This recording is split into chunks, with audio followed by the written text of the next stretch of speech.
Bonjour, c'est Josiane Joyce. Apparemment, beaucoup de personnes veulent mincir ou maigrir. Donc moi j'ai commencé le régime, j'avais 14 ans, en 1964. Je me trouvais toujours un peu trop enrobée. Et puis bon, il y a eu des périodes où j'ai été un peu plus enrobée, d'autres périodes où j'étais mince, et ça a duré longtemps. Voilà comment il faut faire. Je vais vous donner tous mes trucs, mes astuces. J'espère que ça va vous aider. Il suffit, elles ne sont pas compliquées. Par exemple, pour commencer, eh bien, servez-vous dans une assiette à dessert. Une petite assiette. Vous la remplissez suffisamment. Bien sûr, il ne faut pas que la montagne s'écroule, hein. Et puis, voilà, quoi, vous aurez... parce que souvent, les assiettes plates, elles sont trop larges. Il y en a qui dépassent 31, 32 cm, c'est beaucoup trop large. Donc, prenez une assiette plate à dessert, enfin une assiette à dessert, et vous servirez moins de portions. Une autre astuce, ce qui est important, c'est que l'assiette doit être blanche. À l'intérieur, pas de dessin coloré ni rien. Une assiette blanche vous permet de vous rendre compte de ce que vous mangez exactement dans votre assiette à dessert blanche. Et puis en plus, s'il n'y a pas de dessin à l'intérieur, vous êtes sûr qu'elle sera pas peinte avec de la peinture au plomb qui peut relarguer dans vos aliments. Donc déjà, petite assiette à dessert blanche. D'accord? Ensuite, mon truc pour supprimer le sucre. Quand je buvais du café, pardon, je mettais dans un grand verre de café. Alors il était archi plein, hein. C'était pas du café fait avec des machines électriques. C'était le café à la verseuse. Pendant longtemps, j'ai utilisé une machine électrique là, et puis quand j'ai appris que en faisant passer l'eau dans les tuyaux plastiques, ça relarguait du plastique dans le café. Ouf, j'ai arrêté. Maintenant, je fais mon café à l'ancienne, en le faisant passer dans une cafetière en émail, et de l'eau que je verse par-dessus un filtre, et voilà. Et le café, eh bien, je le bois avec plaisir. Du café, je le fais assez fort. Bon, mon truc maintenant, pour supprimer le sucre. Donc ça, c'était dans les années en 72, je crois. Voilà, en 72, quand je buvais un grand verre de café, je mettais 2 sucres. Et comme j'ai appris en lisant des bouquins de nutrition, tout ça, que c'était quand même assez... c'était quand même grave de prendre 2 sucres même dans un grand verre. Le sucre, c'est pas bon pour la santé. Et bien, je vais vous donner mon tuyau, comment j'ai fait pour me supprimer le sucre dans le café. Tout simplement, j'ai commencé par mettre, au lieu de mettre de sucre, 1,5 et une cuillère de crème fraîche. Et oui, j'adore la crème fraîche. J'adore la chantilly. Donc, j'ai remplacé une petite cuillère à dessert de crème fraîche pendant quelques jours. Puis, je n'ai mis qu'un seul sucre. Et j'ai mis une plus grosse cuillère, au lieu d'être à dessert, j'ai mis une cuillère à soupe, un peu rase quand même, de crème fraîche, épaisse. Voilà.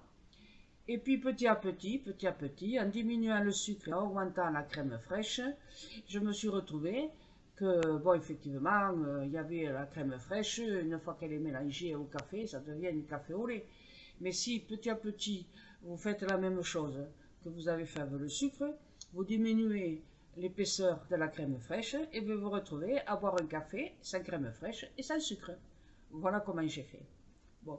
Ensuite, par exemple, quand j'allais manger chez des amis et tout ça, j'avalais un œuf dur.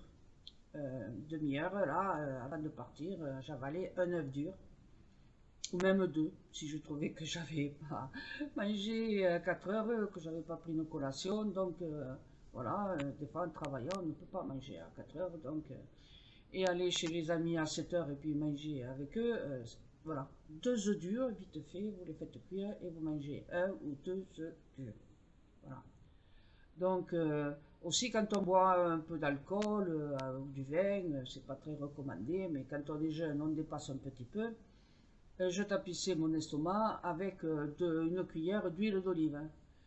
Et puis je me suis rendu compte qu'en faisant comme ça, l'huile d'olive, des fois ça bloquait bien et on n'avait pas trop faim après en arrivant chez les amis. Et on mangeait juste léger. Voilà.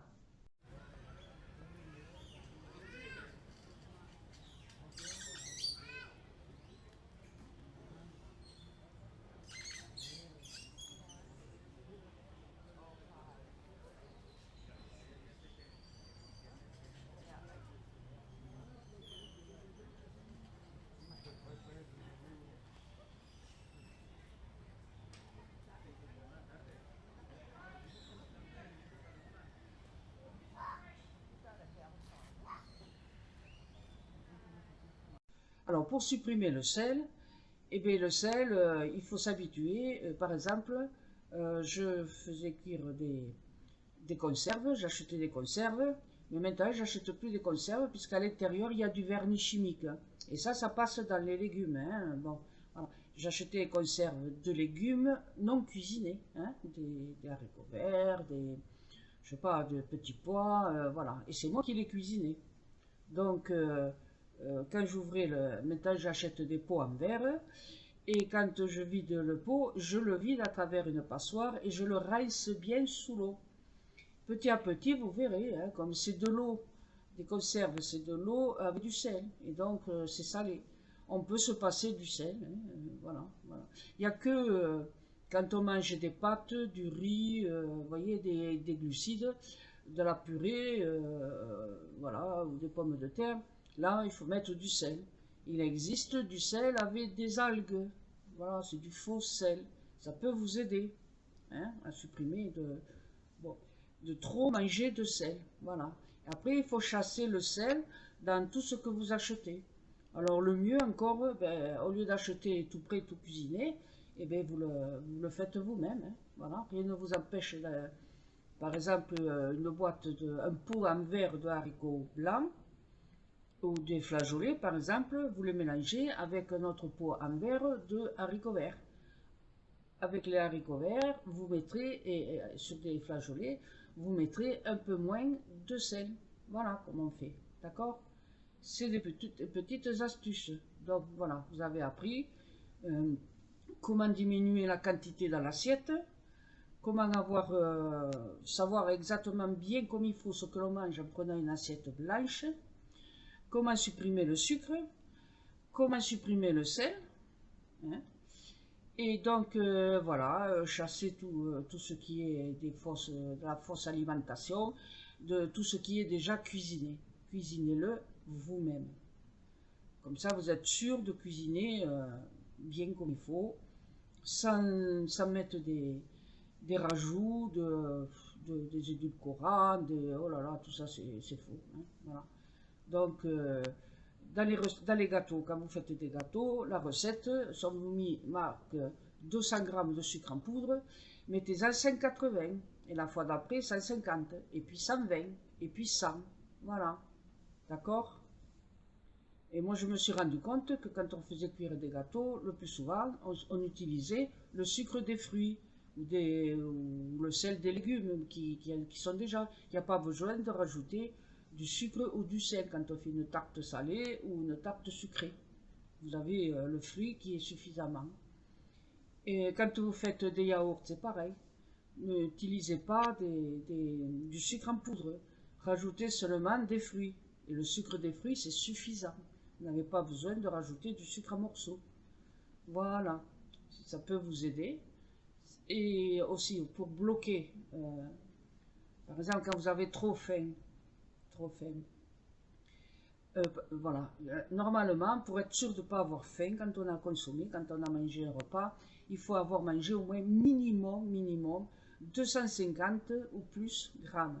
Si vous mangez presque rien, vous aurez faim rapidement. Donc voilà, hein, faut faire une salade de betterave avec presque pas d'huile, parce que l'huile c'est très calorique. Donc vous prenez par exemple un yaourt ou du fromage blanc et vous mettez du jus de citron et vous faites une sauce avec ça. Ça suffit largement pour donner du goût à votre... moi les salades chez nous on ne fait pas de vinaigrette, on mange la salade comme ça, sans vinaigrette. Et oui, sans rien, voilà. Le concombre, je ne le fais pas dégorger et avec du sel, pire, il y a de l'eau dans le concombre et c'est de la bonne eau. Elle contient beaucoup de nutriments, donc on ne fait pas dégorger le concombre. Je le coupe, j'achète du bio d'abord, donc je le lave bien et je le coupe avec sa peau et je le coupe en petits dés et on le mange comme ça. Voilà, on met ni vinaigrette, ni sel, ni rien du tout. On mange le concombre pur, à force on s'est habitué et on a le goût du vrai légume. Voilà. Vous pouvez aussi manger le chou-fleur cru. Bien sûr, il n'y a pas de quantité phénoménale, mais vous pouvez en manger 50, 80, 100 grammes cru. sans huile, sans sel, sans rien. Et ça, c'est beaucoup plus léger. Et donc, vous mangez des fruits et des légumes et c'est bon pour votre santé. D'accord? Voilà. J'espère que mes petits conseils vous ont aidé, vous aideront. Habituez-vous lentement, c'est pas la peine de vous précipiter comme des sauvages. Et il ne faut pas se priver, ça ne sert à rien énormément. Hein. Vous vous privez petit à petit et vous vous y tenez. Si vous avez supprimé le sucre comme moi j'ai fait, j'avais 23 ans à l'époque, c'était en 1973, et bien aujourd'hui je continue de manger presque sans sucre. Les pâtisseries, je n'en mange plus, c'est rare, sauf quand je suis invité chez des amis. Bon, je prends un bout de sa pâtisserie à ma copine, et puis voilà quoi, je lui fais plaisir. Mais je sais que c'est manger trop sucré, c'est pas bon pour la santé. Donc supprimez le sucre le plus possible, et le sel également. À bientôt. Merci d'avoir écouté tout ce que je vous ai raconté. Au revoir.